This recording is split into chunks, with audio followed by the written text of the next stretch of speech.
नमस्कार। स्वत्व के डिजिटल प्लेटफॉर्म पर आपका स्वागत है। आज हम बात कर रहे हैं भारत की संसद की और उसकी एक अति महत्वपूर्ण समिति की। संसद यानी भारत की सबसे बड़ी पंचायत की एक महत्वपूर्ण समिति की बैठक में कुछ ऐसा हुआ जो घटिया फिल्म में विलेन को करते हुए दिखाया जाता है।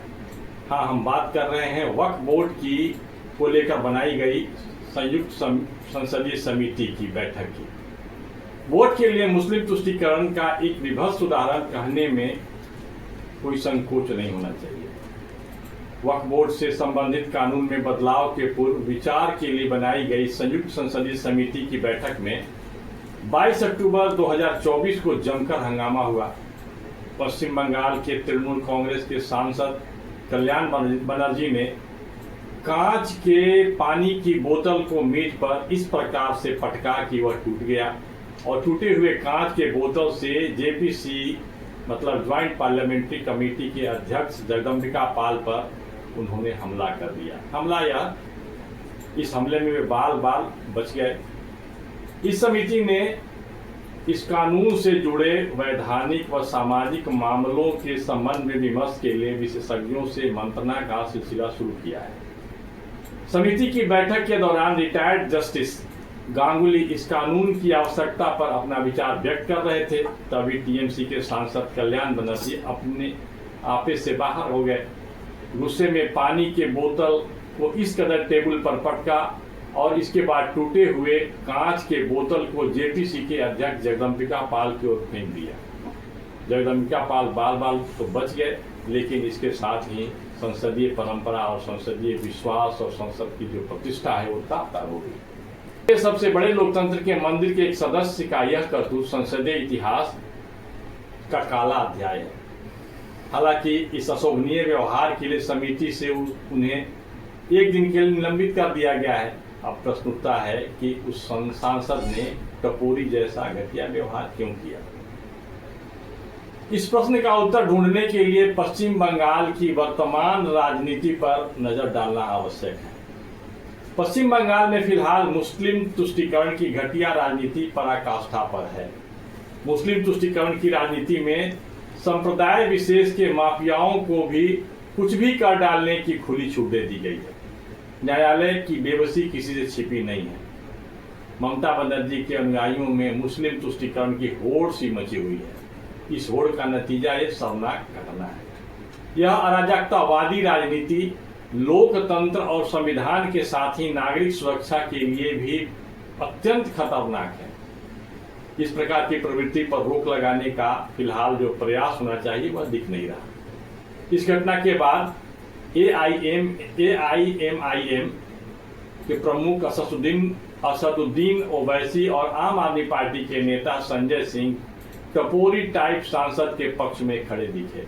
विधायिका की प्रतिष्ठा को तार कर देने वाले इस सांसद के बारे में बाहर यह खबर फैलाई गई कि वह घायल हो गया है। समिति के अध्यक्ष जगदम्बिका पाल की अध्यक्षता वाली समिति सेवानिवृत्त न्यायाधीशों और वकीलों के एक समूह से विचार विमर्श कर रहा था। उनके विचारों को सुना जा रहा था, नोट किया जा रहा था। उसमें प्रामाणिकता व तथ्य के साथ कुछ ऐसी बातें आ रही थी जो वक्फ कानून के कारण भारत की एकता, अखंडता और संविधान की मूल भावनाओं पर आघात को स्पष्ट दिखला रहा था। यह मुस्लिम तुष्टीकरण की राजनीति करने वालों के लिए अनुकूल नहीं था। ऐसे में तृणमूल कांग्रेस के सांसद ने ऐसा बवाल कर दिया। समिति के कुछ सदस्यों का मानना है कि अपने आका ममता बनर्जी के निर्देश पर कल्याण ने ऐसा किया। जो भी हो, लेकिन ऐसा करके उन्होंने भारत के उज्जवल परंपरा, संसदीय परंपरा को तो एक बड़ा आघात पहुंचाया ही। अब हम बात करते हैं वक्फ बोर्ड की। कम्युनल आधार पर 1947 में भारत का विभाजन हुआ। यह किसी से छुपा हुआ नहीं है, इसे सबको स्वीकार करना पड़ेगा। और मुसलमानों को अलग पाकिस्तान दे दिया गया, जहां इस्लामिक कानून का राज है, वहां किसी संविधान का राज नहीं है। बेशर्म मुस्लिम नेताओं ने विभाजन के बाद जब विशेष वेटेज की मांग धीरे से उठाई थी, तब सरदार पटेल ने कड़े शब्दों में उनको समझाते हुए कहा था कि ऐसा चाहिए तो आप पाकिस्तान चले जाइए। 1950 के दिसंबर में जब सरदार पटेल का देहांत हो गया तब भारत की राजनीति भी बदलने लगी। तब नेहरू युग का शुरुआत होता है। तब नेहरू के नेतृत्व वाली कांग्रेस में तुष्टीकरण की राजनीति पनपने लगी, लेकिन इतनी भौरी और इतनी बेशर्म नहीं हो पाई थी।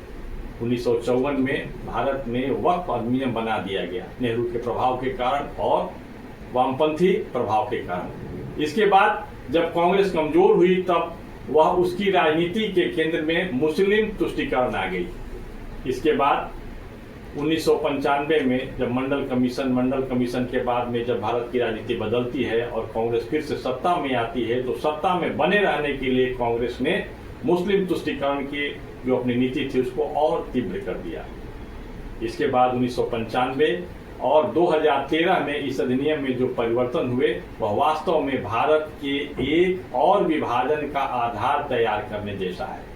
यह कानून भारत के संविधान पर प्रहार जैसा है।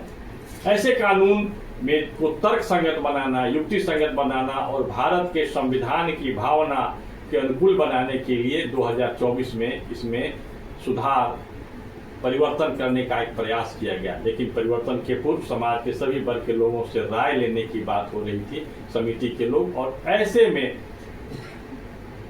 तुष्टीकरण की राजनीति और अराजकतावाद की राजनीति करने वाली पार्टी का एक सांसद ये जो कुकृत करता है, वास्तव में यह भारत की संसदीय परंपरा और इतिहास के लिए काला अध्याय है। साथ ही यह सोचने पर मजबूर करता है कि ऐसे अराजकतावादियों पर किस प्रकार से कानूनी कार्रवाई की जाए ताकि एक सबक बने और इस प्रकार के गलत और अराजक व्यवहार करने में कोई भी सांसद सोचे। आज बस इतना ही, फिर हम मिलेंगे शोधपरक अपने वीडियो के साथ। हमें स्वतः को लाइक करिए, सब्सक्राइब करिए। आज बस इतना ही, धन्यवाद, नमस्कार।